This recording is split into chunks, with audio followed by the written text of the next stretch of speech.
ഒരു ഇടവക സജീവമാകുന്നത് സത്യത്തിൽ ആ ഇടവകയിലെ സംഘടനകൾ സജീവമാകുമ്പോൾ.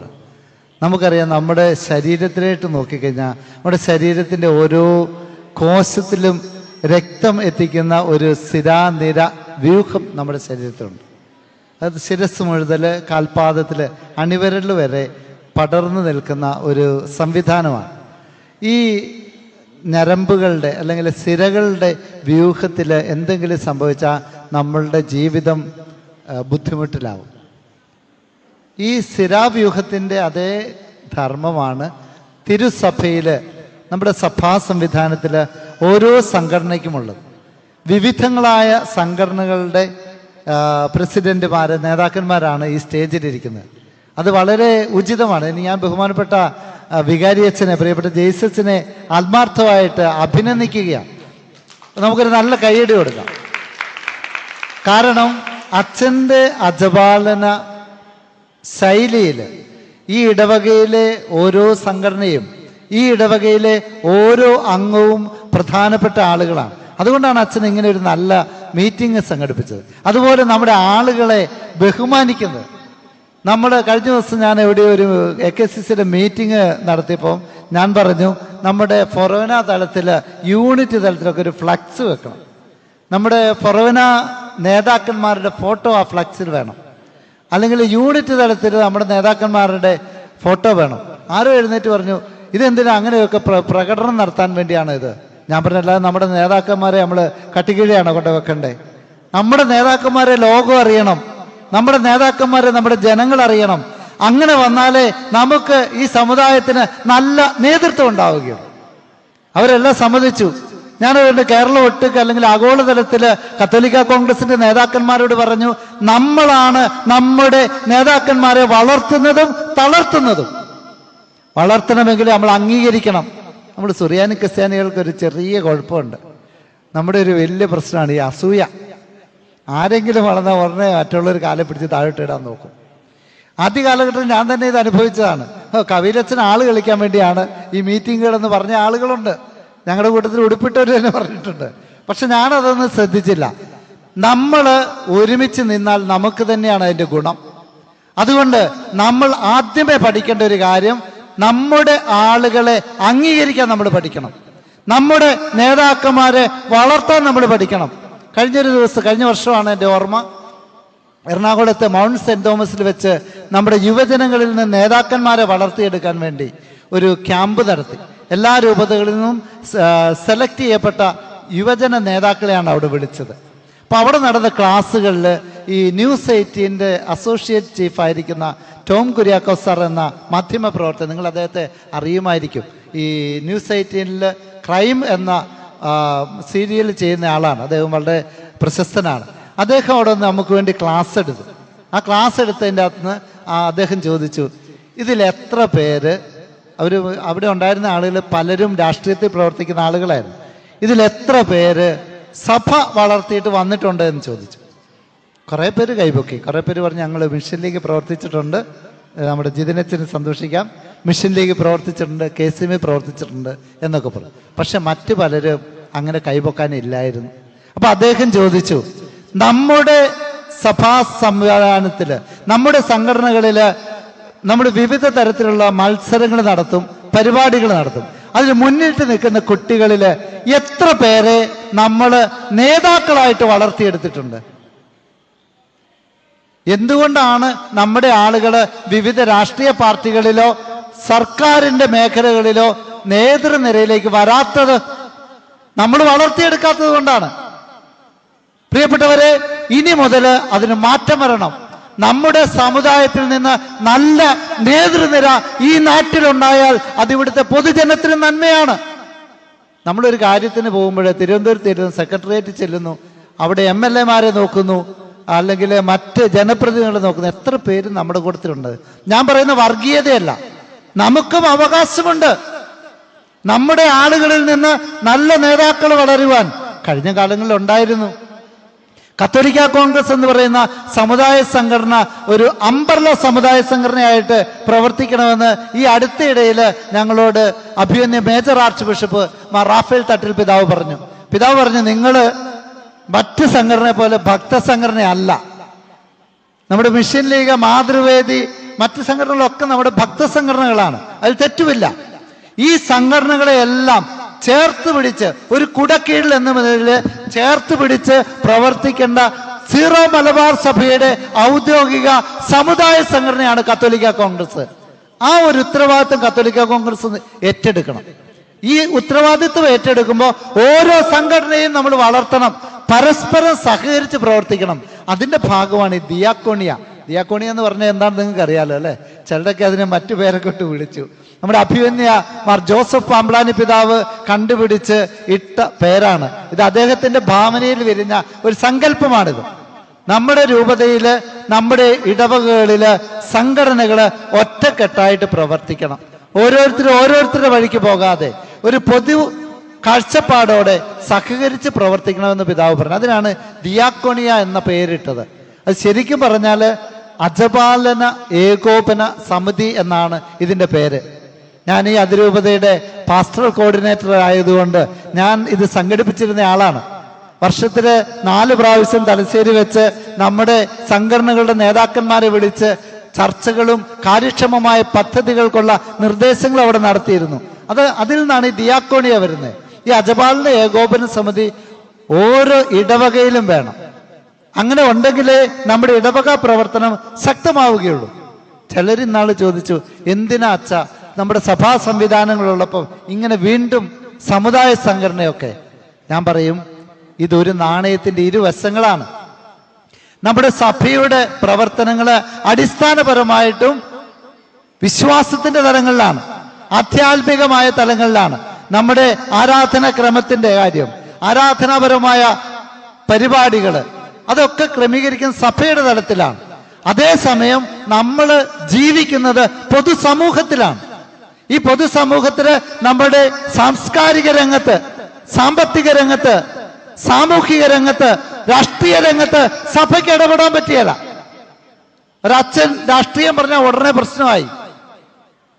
നമ്മൾക്ക് അവിടെ നമുക്ക് വേണ്ടി സംസാരിക്കേണ്ടത് നമ്മുടെ സമുദായ സംഘടനയായിരിക്കണം. നമ്മുടെ സമുദായ നേതാക്കന്മാര് നമുക്ക് വേണ്ടി സംസാരിക്കാനുണ്ടാകണം. പ്രിയപ്പെട്ട ബിജു സാറും അതുപോലെ മറ്റു നേതാക്കന്മാരും ഒക്കെ അത് വളരെ നന്നായി ചെയ്യുന്നുണ്ട്. കൂടുതൽ ശക്തമാകണം അത്. പ്രിയപ്പെട്ടവരെ, ഒത്തിരി കാര്യങ്ങൾ ഞാൻ പള്ളിയിൽ പറഞ്ഞു. 1-2 ചെറിയ കാര്യങ്ങൾ കൂടി പറഞ്ഞ് ഞാൻ നിർത്താൻ ആഗ്രഹിക്കുക. നമ്മുടെ ഇടവകയിൽ നിന്ന് അച്ഛാ, ഈ വർഷം ജയിച്ചത്തെ കേൾക്കുന്നുണ്ടോ? ഈ വർഷം 10ാം ക്ലാസ് പഠിച്ച് ജയിച്ച എത്ര പേരുണ്ടായിരുന്നു അറിയാവോ? നമ്മുടെ ഇടവകയെന്ന് മണിപ്പാറ ഇടവകയെന്ന് 10ൽ നിന്ന് ജയിച്ച എത്ര പേരുണ്ട്? ആർക്കറിയാം? കോർഡിനേറ്റർക്ക് അറിയാവോ? 15 പേര്. ഈ 15 പേർക്കും +2 അഡ്മിഷൻ കിട്ടിയില്ലയോ എന്നറിയാവോ നിങ്ങൾക്ക്? ആർക്കെങ്കിലും? എല്ലാവർക്കും കിട്ടി. ഞാനിത് പറയാൻ കാരണം, ഞാൻ കാഞ്ഞിരപ്പള്ളിയിൽ ഒരു മീറ്റിങ്ങിന് പോയപ്പോൾ അവിടെ നിന്ന് ഒരു ചേട്ടൻ എഴുന്നേറ്റ് എന്നോട് പറഞ്ഞു, അച്ഛാ, നമ്മുടെ അച്ഛന്മാരും സഭാ സംവിധാനവും ഇങ്ങനത്തെ കാര്യം അന്വേഷിക്കണം. ഞാൻ ആരെയും കുറ്റപ്പെടുത്താനില്ല, നമുക്കൊരു പുതിയ ദിശാബോധം കിട്ടാൻ വേണ്ടി പറയാം. അങ്ങനെ ഉണ്ടെങ്കിൽ നമുക്കൊരു കൂട്ടായ്മയാകുള്ളൂ എന്ന് അദ്ദേഹം പറഞ്ഞു. നമ്മുടെ ഇടവകയിലെ നമ്മുടെ കുഞ്ഞുങ്ങൾക്ക് അഡ്മിഷൻ കിട്ടിയില്ലെങ്കിൽ അത് അന്വേഷിച്ചിട്ട് നമ്മൾ ഇടവക തലത്തിൽ അഡ്മിഷൻ കിട്ടാനുള്ള സംവിധാനങ്ങൾ ചെയ്യണം. അങ്ങനെ ചെയ്യുമ്പോഴാണ് പ്രിയപ്പെട്ടവരെ നമ്മുടെ സമുദായം യഥാർത്ഥത്തിൽ ഒറ്റക്കെട്ടായിട്ട് മുന്നോട്ട് പോവുകയുള്ളൂ. അത് നമ്മൾ ചെയ്യണം. നിങ്ങളുടെ ഇടവകയിൽ നന്നായിട്ട് കിട്ടും. ഇന്ന് അച്ഛൻ പള്ളിയിൽ ആ രോഗിക്ക് വേണ്ടി പറഞ്ഞു കേട്ടപ്പോൾ എനിക്ക് വലിയ സന്തോഷം തോന്നി. അതാണ് നമ്മുടെ സമുദായ പ്രവർത്തനം. നമ്മുടെ ഇടയിൽ നിന്ന് ഒരാൾ വേദന അനുഭവിക്കുന്നുണ്ടെങ്കിൽ ആ ആൾക്ക് വേണ്ടി നമ്മുടെ ആളുകൾ ഒരുമിച്ച് നിൽക്കണം. നമ്മൾ പലപ്പോഴും എന്താ ചെയ്യുന്നത്? മറ്റ് മതവിഭാഗങ്ങളെ നോക്കി അസൂയപ്പെടുവാണ്. എന്തിനാ അസൂയപ്പെടുന്നത്? അവരെ കുറിച്ച് അഭിമാനിക്കുകയുണ്ട്. അവരുടെ കൂട്ടായ്മ, അവരുടെ സംഘാതമായ പ്രവർത്തനങ്ങളെ നമ്മൾ കണ്ടുപിടിക്കണം. ഈ മണിപ്പാറ ഇടവകയെന്ന് ഒരാള് ഇരിട്ടിയിൽ പോയി ഒരു കച്ചവടം തുടങ്ങി. നമ്മുടെ എത്ര പേര് ആ ആളുടെ കടയിൽ പോയി സാധനം മേടിക്കും? ആലോചിച്ച് നോക്കിയാൽ മതി. ഉത്തരം പറയണ്ട. കഴിഞ്ഞ ദിവസം ചെറുപുഴയിൽ തന്നെ ഒരു വ്യാപാരി വിളിച്ചിട്ട് പറഞ്ഞു, അച്ഛാ, നമ്മുടെ ആളുകൾക്ക് പരസ്പരം സഹായിക്കാനുള്ള ഒരു ചിന്തയില്ല. ഒരു കടയില്, അദ്ദേഹത്തിന് അടുത്ത ഒരു കട വേറൊരു മതത്തിൽപ്പെട്ട ഒരാളുടെയാണ്. അവിടെ ഒരാൾ സാധനം മേടിക്കാൻ വന്നിട്ട് അവിടെ സാധനം ഇല്ലെങ്കിൽ അയാൾ എന്താ ചെയ്യുന്നതെന്നറിയോ? അയ്യോ, നിങ്ങൾ 2-3 കടയ്ക്കപ്പുറം ഇന്ന പേരുള്ള ഒരു കുട്ടികളുടെ പേരുള്ള കടയുണ്ട്, അവിടെ പോയി ഈ സാധനം കിട്ടും, വിലയും കുറവാന്ന് പറഞ്ഞു കൊടുക്കും. എന്തുകൊണ്ടാണ്? ഇദ്ദേഹത്തിന്റെ സമുദായത്തിൽപ്പെട്ട ഒരാളാണത്. അവർക്ക് ആ ചിന്തയുണ്ട്. നമ്മളാണേലോ? ആലോചിച്ചാൽ മതി പ്രിയപ്പെട്ടവർ. ഇതിനൊക്കെ മാറ്റം വരണം. നമ്മുടെ ആളുകളെ നമ്മൾ പോലും സഹായിക്കുന്നില്ലെങ്കിൽ പിന്നെ ആര് സഹായിക്കും? ഈ സമുദായത്തിലെ അംഗങ്ങൾ തന്നെ ആത്യന്തികമായിട്ട് സഹായിച്ചു തുടങ്ങണം. എങ്കിലേ നമ്മുടെ സംരംഭങ്ങൾ വിജയിക്കുകയുള്ളൂ. എങ്കിലേ നമ്മുടെ കുഞ്ഞുങ്ങൾക്ക് ഭാവി ഉണ്ടാവുകയുള്ളൂ. അവര് വഴിതെറ്റിപ്പോയാൽ അവരെ നേർവഴിക്ക് നടത്തുവാൻ അവരുടെ കുടുംബാംഗങ്ങൾക്ക് മാത്രമല്ല കടമയുള്ളത്, നമ്മുടെ സമുദായത്തിന്റെ സ്വത്താണ് അവര്. ഇവിടെ ഇരിക്കുന്ന ഓരോ കുഞ്ഞും നമ്മുടെ ഓരോരുത്തരുടെയും കുഞ്ഞുങ്ങളാണ് എന്ന കാഴ്ചപ്പാടിലേക്ക് നമ്മൾ വളർന്നില്ലെങ്കിൽ നമ്മുടെ സമുദായത്തിന് ഇനിമേൽ നിലനിൽപ്പുണ്ടാവില്ല. പ്രിയപ്പെട്ടവര്, കഴിഞ്ഞ ദിവസം ഒരാൾ എന്നെ വിളിച്ച്, ബാംഗ്ലൂരിൽ നിന്ന് വിളിച്ച്, ഇപ്പൊ ഈ TV വന്നതുകൊണ്ട് ഭയങ്കര ശല്യം കൂടെ ആയി.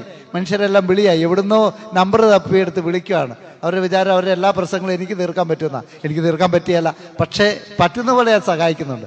ഒരാൾ എന്നെ വിളിച്ചിട്ട് പറഞ്ഞു, അച്ഛാ, നിങ്ങൾ ഈ അച്ഛന്മാരും മെത്രാന്മാരും, അച്ഛന്മാരെയാണ് അവർ കുറ്റം പറഞ്ഞത്, നിങ്ങൾ ആളുകൾക്ക് വേണ്ടി സാമ്പത്തികമായിട്ട് എന്നാ ചെയ്യുന്നതെന്ന് ചോദിച്ചു. ഞാൻ പറഞ്ഞു, ചേട്ടാ, നമ്മൾ ഒത്തിരി സഹായങ്ങൾ ചെയ്യുന്നുണ്ട്. നമ്മൾ സോഷ്യൽ സർവീസിലൂടെ ഒത്തിരിയേറെ കുടുംബങ്ങളെ സഹായിക്കുന്നുണ്ട്.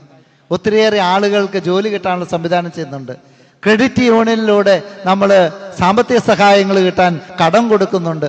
അങ്ങനെയുള്ള കാര്യങ്ങളൊക്കെ പറഞ്ഞപ്പോൾ അദ്ദേഹം എന്നോട് പറഞ്ഞു, ദേഷ്യപ്പെട്ട് പറഞ്ഞു, ഇത് ആർക്കാ അറിയാവുന്നതെന്ന് ചോദിച്ചു.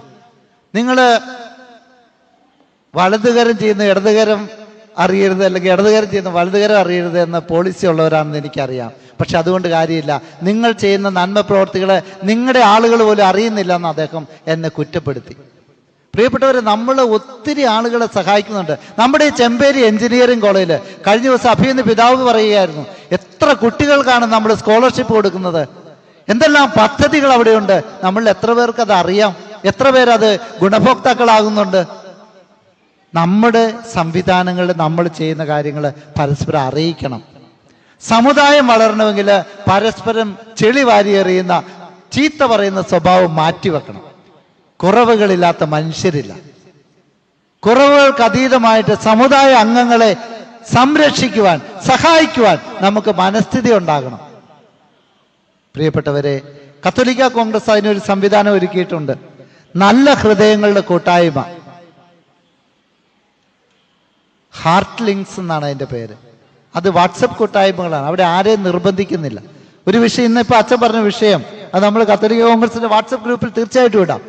ഈ നല്ല ഹൃദയങ്ങളുടെ കൂട്ടായ്മയിൽ ഇടുമ്പോൾ അത് കേട്ടിട്ട് ആളുകൾ സഹായിക്കുന്നുണ്ട്. ഈ പൊട്ടംപ്ലാവിലൊരു വീടിന്റെ മുകളിൽ നിന്ന് ഒരാൾ താഴെ വീണു. അദ്ദേഹത്തിന് ഗുരുതരമായ പരിക്ക് പറ്റി. അദ്ദേഹത്തെ സഹായിക്കാൻ ആരുമില്ലായിരുന്നു. 2 പാർട്ടിക്കാർ പറഞ്ഞു, നിങ്ങൾ ആശുപത്രി കൊണ്ടുപോയി, ഞങ്ങൾ വന്നേക്കാം. പാർട്ടിക്കാരുടെ പേര് ഞാൻ പറയുന്നില്ല, വലതുവശം ഇടതുവശമുള്ള പാർട്ടിക്കാരാണ്. അവിടെ ചെന്ന് 2 ദിവസം കഴിഞ്ഞിട്ട് അവരാരും തിരിഞ്ഞു നോക്കിയില്ല. ആ വീട്ടുകാരെ എന്നെ വിളിച്ച് പറഞ്ഞു, ഞാൻ കത്തോലിക്ക കോൺഗ്രസിന്റെ രൂപതാ നേതാക്കളെ വിളിച്ചു പറഞ്ഞു, നമ്മുടെ ജിമ്മി സാറ് അതിരൂപത സെക്രട്ടറിയാണ്, കുടിയാമല ഇടവക്കാരന്. അവർ ആ വീട്ടിൽ ചെന്നു, കണ്ടു, ബോധ്യപ്പെട്ടു. അവര് ഹാർട്ട് ലിങ്ക്സ് കൂട്ടായ്മയിൽ ഈ വിവരം അറിയിച്ചു. നമുക്ക് നല്ലൊരു തുക കിട്ടി. അത് ഈ വീട്ടുകാർക്ക് കൊടുത്തു. നിർഭാഗ്യവശാൽ അദ്ദേഹം മരണമടഞ്ഞു. അദ്ദേഹത്തെ രക്ഷിക്കാൻ സാധിച്ചില്ല. പക്ഷേ അദ്ദേഹത്തിൻ്റെ ചികിത്സയ്ക്കും മറ്റു കാര്യങ്ങൾക്കും ആ പണം കൊടുക്കാൻ സാധിച്ചു. ഈ കഴിഞ്ഞ ദിവസം പെരിങ്ങാല എന്ന് പറയുന്ന നമ്മുടെ ചെറുവഴിക്ക് പോകുന്ന വഴിക്കാണ്. അവിടെ ഒരു കൂലിപ്പണിക്കാരൻ, വാർക്കപ്പണിക്കാരനായ ഒരു മനുഷ്യന് പ്രത്യേകതര ഒരു രോഗം വന്നു, ഒരു ബ്ലാക്ക് ഫംഗസ് അദ്ദേഹത്തിന്റെ സൈനസിൽ വന്നു. 15 ലക്ഷം രൂപ വേണമായിരുന്നു. ആകെ 4-5 സെന്റ് സ്ഥലമേ ഉള്ളൂ. അദ്ദേഹം ഞങ്ങളുടെ അടുത്ത് വന്ന് ഇത് പറഞ്ഞു. നമ്മൾ ഇതുപോലെ പറഞ്ഞു. ആ ഇടവകയിൽ തന്നെ 90,000-ലധികം രൂപ ആളുകൾ സംഘടിപ്പിച്ചു. നമ്മൾ ഒരു നല്ല തുക അദ്ദേഹത്തിന് കൊടുത്തു. അദ്ദേഹത്തിന്റെ ചികിത്സ നടത്തി. ഞാൻ അദ്ദേഹത്തെ സന്ദർശിക്കാൻ കഴിഞ്ഞ ദിവസം പോയി. പ്രിയപ്പെട്ടവരെ, പാവപ്പെട്ട നമ്മുടെ സമുദായ അംഗങ്ങളെ നമ്മൾ തന്നെ വേണം സംരക്ഷിക്കുവാൻ. ഈ ഒരു ചിന്ത നമുക്ക്, സമുദായ ബോധം വേണം, സമുദായ സ്നേഹം വേണം. ഇത് പണത്തിന്റെ കാര്യത്തിൽ മാത്രമല്ല. നമ്മുടെ ഇടവകയിൽ നിന്ന്, അച്ഛനോട് ഞാൻ അങ്ങനെ ചോദിക്കുന്നില്ല, എന്നാൽ പോലും നമ്മൾ ഓർത്തു വെക്കാൻ പറയാം, എത്ര കുടുംബങ്ങളെ ശിഥിലമാകുന്നുണ്ടെന്ന് നമ്മൾ ചിന്തിച്ചാൽ മതി. ഇന്ന് ഞങ്ങൾ ഉച്ചയ്ക്ക് തലശ്ശേരിയിലിരുന്ന് ഈ കാര്യങ്ങളൊക്കെ ചർച്ച ചെയ്തു. ബഹുമാനപ്പെട്ട ജിതിനച്ഛൻ ഉണ്ടായിരുന്നു, ബഹുമാനപ്പെട്ട കോവാട്ടച്ഛൻ, നമ്മുടെ മാതൃവേദിയുടെ ഡയറക്ടർ അച്ഛൻ. അച്ഛൻ പറഞ്ഞു, അച്ഛൻ ഇങ്ങോട്ട് പോരുമെന്ന് കേട്ടപ്പം എന്നോട് പ്രത്യേകം പറഞ്ഞു, മണിപ്പാറയിലെ മാതൃവേദി അംഗങ്ങൾ വളരെ ശക്തമായിട്ട് പ്രവർത്തിക്കുന്നുണ്ട്, നല്ല കൈയ്യടി കൊടുക്കാം അമ്മമാർക്ക്. ജോബി അച്ഛൻ്റെ പേരിൽ ഒരു പ്രത്യേക അഭിനന്ദനം, ഒരു കൈയ്യടി കൊടുക്കാമൊക്കെ. അപ്പൊ ജോബി അച്ഛന്, അതുപോലെ കാറ്റിക്കസത്തിന്റെ ഡയറക്ടർ ബഹുമാനപ്പെട്ട ആന്റണി കിടാർത്തിരച്ചനെ കൂടി ഞങ്ങൾ ചർച്ച ചെയ്തു. അന്നേരം അവിടെ ഇരുന്ന് അവർ പറയുക, ഒരു മാസം നമ്മുടെ അതിരൂപതയിൽ വിവാഹബന്ധം ഏർപ്പെടുത്തുന്ന ആളുകളുടെ എണ്ണം ഞാൻ പറയുന്നില്ല. പ്രിയപ്പെട്ടവരെ, നമ്മുടെ ഇടവകയിൽ കുടുംബ ബന്ധങ്ങൾ ശിഥിലമാകുന്നതിനെ കുറിച്ച് നമ്മൾ ചിന്തിക്കുന്നുണ്ടോ? നമ്മുടെ ഇടവകയിൽ വിശ്വാസം ഉപേക്ഷിച്ച് മറ്റ് വകുപ്പുകളിലേക്ക് പോകുന്ന ആളുകളെ കുറിച്ച് നമ്മൾ ചിന്തിക്കുന്നുണ്ടോ? എന്തുകൊണ്ട് ഇത് സംഭവിക്കുന്നു എന്നുകൂടെ നമ്മൾ പരിശോധിച്ച് നോക്കണം. അവരെയൊക്കെ തിരികെ കൊണ്ടുവരണം. കുടുംബ ബന്ധങ്ങളെ നമ്മളും കൂടി സപ്പോർട്ട് ചെയ്യണം, പിന്തുണയ്ക്കണം. മാതാപിതാക്കൾക്ക് സാധിക്കുന്നില്ലെങ്കിൽ ബഹുമാനപ്പെട്ട വികാരിയച്ഛൻ്റെ അടുത്ത് ഒന്ന് പറയണം. അവിടെയും സാധിക്കുന്നില്ല, ഞങ്ങളൊക്കെ സഹായിക്കാം. പ്രിയപ്പെട്ടവരെ, നമ്മുടെ ഒരു കുടുംബം പോലും ശിഥിലമാകാൻ അനുവദിക്കാത്ത വിധത്തിൽ നമ്മുടെ സമുദായ അംഗങ്ങൾ ഇടപെടണം. ഞാൻ പറയും, പ്രിയപ്പെട്ട നേതാക്കന്മാരെ, നിങ്ങൾ നമ്മുടെ സമുദായത്തിന്റെ നേതാക്കന്മാരാണ്. നിങ്ങൾ ഇതിനകത്തൊക്കെ ഇടപെടണം. ഒരു വികാരിയച്ഛന് എല്ലാ കാര്യങ്ങളും അന്നേരം ചെയ്യാൻ സാധിക്കുകയില്ല. അച്ഛനെ സഹായിക്കേണ്ടത് നമ്മുടെ ഈ സംഘടനകളുടെ നേതാക്കന്മാരായിരിക്കണം. അങ്ങനെ നമ്മൾ പ്രവർത്തിക്കാൻ തുടങ്ങുമ്പോൾ ഒരു ശരീരത്തില് സ്ഥിരാവ്യൂഹം, ഞരമ്പുകൾ എപ്രകാരം രക്തം പമ്പ് ചെയ്ത് ജീവനെ നിലനിർത്തുന്നു, അതുപോലെ തന്നെ നമ്മുടെ സഭയെ, നമ്മുടെ സമുദായത്തെ സജീവമായി നിലനിർത്തുവാൻ നമുക്ക് സാധിക്കും. പ്രിയപ്പെട്ടവരെ, ഈ ദിയാക്കോണിയ ഇന്നത്തെ സഭാദിനത്തില് പുതിയൊരു കാഴ്ചപ്പാടോടെ മുന്നോട്ട് പോകട്ടെ.